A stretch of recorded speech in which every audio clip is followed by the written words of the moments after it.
अस्सलाम वालेकुम dear viewers, मैं हूं खालिद ज़मान और आप लोग देख रहे हैं मेरा channel learn with KZ। Viewers, आज से हम शुरू करने जा रहे हैं क्लास 10 के बायो का पहला चैप्टर गैसियस एक्सचेंज और इस चैप्टर का पहला टॉपिक है रिस्पायरेशन। तो आइए हम ये देखते हैं कि रिस्पायरेशन क्या है और ये किस पर्पस के लिए होता है। तो डिफिनेशन देखें। Respiration is energy releasing process at cellular level whereby food is broken down for the release of energy carrying biomolecule that is ATP। Respiration क्या है? Respiration वो अमल है जिसमें खुराक की तोड़ फोड़ होती है और इस अमल के दौरान एनर्जी से भरपूर मॉलिक्यूल्स के ज़रात जो ATP कहलाते हैं वो खारिज होते हैं, रिलीज़ होते हैं। आगे देखें। In this process, complex organic substances like glucose are broken down into simpler compounds like carbon dioxide and water with the release of energy currency ATP। तो इस अमल में क्या होता है? इस अमल में ग्लूकोज की तोड़फोड़ होती है और कुछ सादा मरकबात जैसे कि कार्बन डाइऑक्साइड, वाटर वेपर्स ये जो है वो रिलीज़ होते हैं और इस अमल के दौरान एनर्जी के 36 ATP मालिक्यूल भी खारिज होते हैं। तो ATP क्या है? ATP stands for adenosine triphosphate. इस ATP मालिक्यूल्स को जानदार बॉडी के अंदर होने वाले मुख्तलिफ केमिकल रिएक्शन के लिए इस्तेमाल करते हैं या जो प्रोसेस होते हैं जैसे जानवरों में ड्यूरिंग स्लीपिंग, रनिंग, वॉकिंग, इसके लिए भी वो ATP मालिक्यूल यूज़ करते हैं और पौधे इन मालिक्यूल को अपनी ग्रोथ के लिए इस्तेमाल करते हैं। ATP के बारे में हम इंशाल्लाह नेक्स्ट चैप्टर में डिटेल के साथ पढ़ेंगे। इसी चैप्टर का नेक्स्ट टॉपिक कर लेते हैं ब्रीदिंग और एक्सटर्नल रिस्पायरेशन। तो ब्रीदिंग क्या है? Breathing is inhalation and exhalation of air for the intake of oxygen and giving out of carbon dioxide. Breathing क्या है? ब्रीदिंग वो अमल है जिसमें हम सांस अंदर लेते हैं और फिर सांस बाहर निकालते हैं। किसके लिए? इनहेलेशन हम करते हैं किसके लिए? ऑक्सीजन लेने के लिए। और एक्सहेलेशन हम करते हैं किसके लिए? कार्बन डाइऑक्साइड खारिज करने के लिए। तो इन दोनों प्रोसेस को हम क्या कहते हैं? ब्रीदिंग कहते हैं।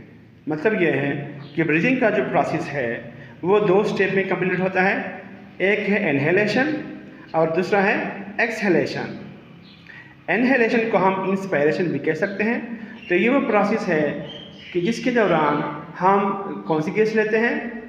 हम लंग्स के अंदर ऑक्सीजन गैस लेते हैं। तो ये प्रोसेस हो गया इनहेलेशन या इंस्पायरेशन।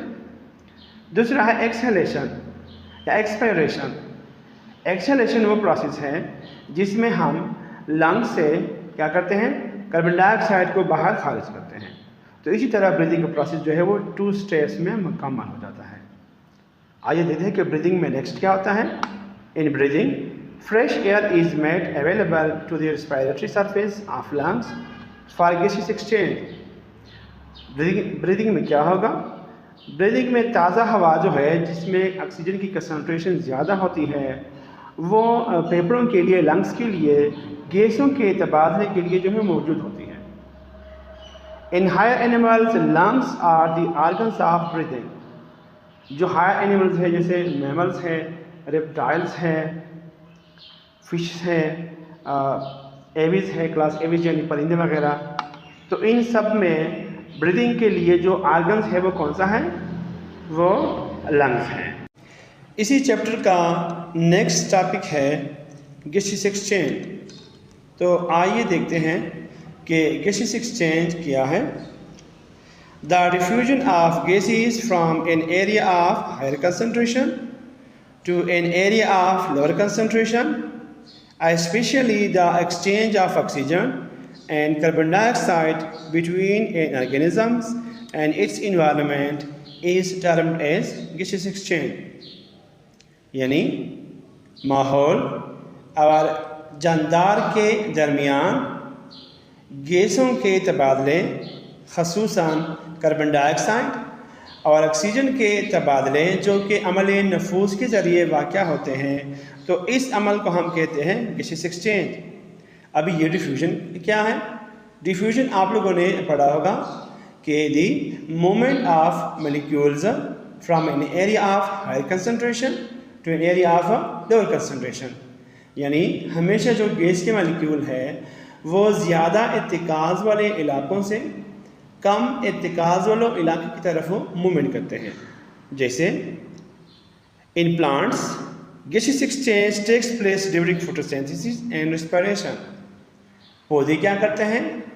फोटोसिंथेसिस के अमल के दौरान वो स्टोमेटा के ज़रिए बैरूनी इन्वायरमेंट से, बैरूनी माहौल से कार्बन डाइऑक्साइड हासिल करते हैं और ऑक्सीजन खारिज करते हैं। जबकि रिस्पिरेशन के अमल के दौरान पौधे क्या करते हैं? ऑक्सीजन लेते हैं और कार्बन डाइऑक्साइड खारिज करते हैं। आइए आप देखते हैं कि एनिमल्स में क्या होता है। In animals gases are exchange during respiration. तो जाहिर सी बात है कि जानवर में फोटोसिंथेसिस का अमल तो वाक़या होता नहीं, तो उसमें गैसों का तबादला सिर्फ रिस्पिरेशन यानी अमल तनफ़ुस के दौरान वाक़या होता है। और ये अमल कहाँ पर वाक़या होगा? ये अमल लंग्स के अंदर एलियोलस और आरबीसी जो कि ब्लड कैपिलरीज में होते हैं उसके दरमियान ये अमल वाक़या होता है। ज़रा डायग्राम में देखें, ब्लड में कार्बन डाइऑक्साइड की कंसनट्रेशन ज़्यादा होती है तो वो कहाँ जाते हैं? वो एलियोलाई में जो है वो डिफ्यूज़ इन होते हैं। और एलियोलाई में कौन सी गैस की कंसनट्रेशन ज़्यादा है? एलियोलाई में ऑक्सीजन गैस की कंसनट्रेशन ज़्यादा है और ब्लड में कम है, तो वो एलियोलाई से ब्लड में ऑक्सीजन जो है वो डिफ्यूज़ आउट हो जाता है। तो इसी तरह गैसेस एक्सचेंज जो है वो जानवर में लंग्स के अंदर ही मुकम्मल हो जाता है। अगर आप लोगों को मेरी एफ़र्ट अच्छी लगी हो तो चैनल को सब्सक्राइब कीजिए, वीडियो लाइक कीजिए, शेयर कीजिए और बेल आइकन को दबाना मत भूलिएगा ताकि मैं आप लोगों के लिए मज़ीद अच्छी वीडियो ला सकूँ। अस्सलाम।